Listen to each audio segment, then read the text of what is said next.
चमकते हुए light bulb को देखिए। ये सभी दिशाओं में लाइट एमिट कर रहा है। पिछले वीडियो में हमने देखा था कि लाइट को स्ट्रेट लाइन और एरो की मदद से रिप्रेजेंट किया जा सकता है। एरो हेड हमें बताता है कि लाइट किस डायरेक्शन में ट्रैवल कर रही है।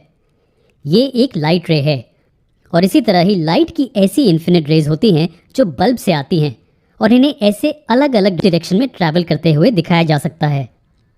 हमने ये भी देखा था कि ये बस एक तरीका है समझाने का कि लाइट कैसे ट्रैवल करती है। वास्तव में हम लाइट की रे को नहीं देख सकते। हालांकि हम सोचते हैं कि वो लाइट की बहुत ही पतली सी बीम है, इतनी पतली कि हम कह सकते हैं कि वो इन्फिनिटली थिन है। लाइट की ऐसी रिप्रेजेंटेशन हमें रे डायग्राम्स बनाने में मदद करती हैं, जिससे कि हमें ऑब्जेक्ट के इमेज की पोजीशन को आइडेंटिफाई करने में मदद मिलती है। हम इसे हमारे आने वाले वीडियोस में देखेंगे। तो अब से हम जब भी लाइट शब्द का इस्तेमाल करेंगे उसका मतलब होगा लाइट की एक रे और ना कि लाइट की बीम। अब लाइट रिफ्लेक्शन के कुछ लॉज का पालन करती है। क्योंकि लाइट को हम एक रे की तरह सोचते हैं, हम कह सकते हैं कि लाइट की रे रिफ्लेक्शन के लॉज का पालन करती है। और क्योंकि यहाँ रिफ्लेक्शन हो रहा है, लाइट यहाँ से बाउंस होगी, यानी कि लाइट किसी सरफेस से रिफ्लेक्ट होगी। हमें लाइट को रिफ्लेक्ट करने के लिए किस सरफेस का इस्तेमाल करना चाहिए?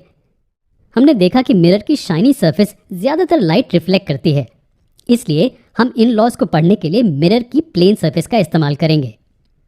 चलिए मिरर के इस प्लेन सरफेस को कंसिडर कीजिए। मान लीजिए कि बल्ब से आती हुई लाइट की एक रे मिरर के इस पॉइंट पर टकराती है। इसे इंसिडेंट रे कहते हैं। हम जानते हैं कि मिरर इस रे को रिफ्लेक्ट कर देगा और रिफ्लेक्टेड रे इस दिशा में ट्रैवल करेगी। लेकिन इस दिशा में ही क्यों? खैर, ये रिफ्लेक्शन ऑफ लाइट के पहले लॉ की वजह से है। इसे समझने के लिए चलिए सरफेस पर पॉइंट ऑफ इंसिडेंस पर एक परपेंडिकुलर ड्रॉ करते हैं। इस लाइन को नॉर्मल भी कहते हैं। ये रहे रिफ्लेक्शन के दो लॉज, जिनका पालन कोई भी लाइट रे करती है रिफ्लेक्शन के बाद। वीडियो को पॉज करें और दोनों लॉज रीड करें। पहले लॉ को समझने के लिए हमें एंगल ऑफ इंसिडेंस और एंगल ऑफ रिफ्लेक्शन का मतलब पता होना चाहिए। एंगल ऑफ इंसिडेंस वो एंगल है जो नॉर्मल के साथ इंसिडेंट रे द्वारा बनाया गया है। ये आई से डिनोट किया जाता है और आप आसानी से अनुमान लगा सकते हैं कि एंगल ऑफ रिफ्लेक्शन क्या होगा। ये एंगल नॉर्मल के साथ रिफ्लेक्टेड रे द्वारा बनाया गया एंगल है। इसे आर से डिनोट किया जाता है। तो हमारा पहला लॉ कहता है कि angle of incidence angle of reflection के हमेशा बराबर होगा। आई आर के बराबर होगा। यहाँ क्योंकि आई आर के बराबर है, अगर इंसिडेंट रे इस पॉइंट पर स्ट्राइक करती है तो रिफ्लेक्टेड रे इसी दिशा में ट्रैवल करेगी। और ये इसलिए ताकि आर का मेजर आई के बराबर हो। अगर हम इंसिडेंट रे को यहाँ मूव करें तो आर का मेजर आई के बराबर रखने के लिए रिफ्लेक्टेड रे भी मूव करेगी। तो आई हमेशा आर के बराबर होगा। ठीक है, तो ये थी हमारी पहली स्टेटमेंट। अब दूसरी स्टेटमेंट का क्या? दूसरी वाली हमें बताती है कि इंसिडेंट रे, रिफ्लेक्टेड रे और नॉर्मल सभी सेम प्लेन में स्थित होते हैं। तो अगर हम ये सिनारियो पेपर पर ड्रॉ करते हैं तो हमें ये मिलेगा। इंसिडेंट रे, रिफ्लेक्टेड रे और नॉर्मल ये तीनों ही पेपर के प्लेन में ही स्थित होंगे। दूसरा लॉ हमें ये बताता है कि ये हमेशा एक ही प्लेन पर होंगे। एग्जाम्पल के लिए, अगर रिफ्लेक्टेड रे इस दिशा में है तो इसके बजाय डायग्राम कुछ ऐसा दिखेगा। इंसिडेंट रे और नॉर्मल पेपर के प्लेन में ही है, जबकि रिफ्लेक्टेड रे इस प्लेन में नहीं है। ये हमारे दूसरे लॉ का उल्लंघन है और इसलिए ये रे उस दिशा में रिफ्लेक्ट नहीं होगी। ये मुमकिन ही नहीं है। इसे ऐसा ही होना होगा।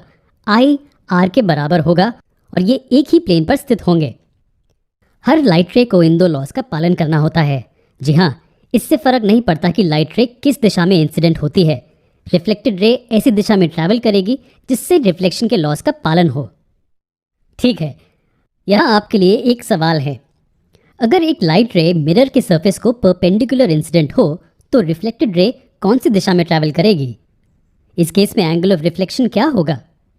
वीडियो को पॉज करें और इसके बारे में सोचें। हम जानते हैं कि एंगल ऑफ इंसिडेंस वो एंगल है जो नॉर्मल के साथ इंसिडेंट रे द्वारा बनाया गया है और नॉर्मल परपेंडिकुलर लाइन है सरफेस तक पॉइंट ऑफ इंसिडेंस पर। लेकिन चूंकि इंसिडेंट रे इस पॉइंट पर सरफेस को परपेंडिकुलर होती है, इसलिए ये दोनों आपस में कोइंसाइड होती हैं। इसलिए angle of incidence I 0 degree के बराबर है। हम जानते हैं कि हर लाइट रे रिफ्लेक्शन के लॉ का पालन करती है, इसलिए एंगल ऑफ रिफ्लेक्शन आर का मेजर भी 0 डिग्रीज ही होगा। इसका मतलब है कि रिफ्लेक्टेड रे इंसिडेंट रे के ऑपोजिट इस दिशा में ट्रैवल करेगी। जी हाँ, ये इंसिडेंट रे और नॉर्मल दोनों को ही ओवरलैप करेगी। इस लाइट रे की रिफ्लेक्शन देखने में काफ़ी सुंदर है ना। हमें यहाँ नॉर्मल ड्रॉ करने की या एंगल्स मेजर करने की ज़रूरत नहीं है। ये परपेंडिकुलर रिफ्लेक्शन या एक लाइट रे की 90 डिग्री रिफ्लेक्शन काफ़ी यूज़फुल है। लेकिन कहाँ? ऑब्जेक्ट्स की इमेजेस की पोजीशन को डिटरमिन करने के लिए जो कर्व्ड मिरर्स से रिफ्लेक्ट होती हैं। कर्व्ड मिरर्स, इससे हमारा क्या मतलब है? इसे हम हमारे भविष्य में आने वाले वीडियोस में देखेंगे। ठीक है, तो ये लेसन रिफ्लेक्शन के 2 इंटरेस्टिंग लॉज के बारे में था। आप इन लॉज को एक्सपेरिमेंट द्वारा भी वेरीफाई कर सकते हैं, और ये आप कैसे कर सकते हैं हम आपको हमारे अगले वीडियो में दिखाएंगे।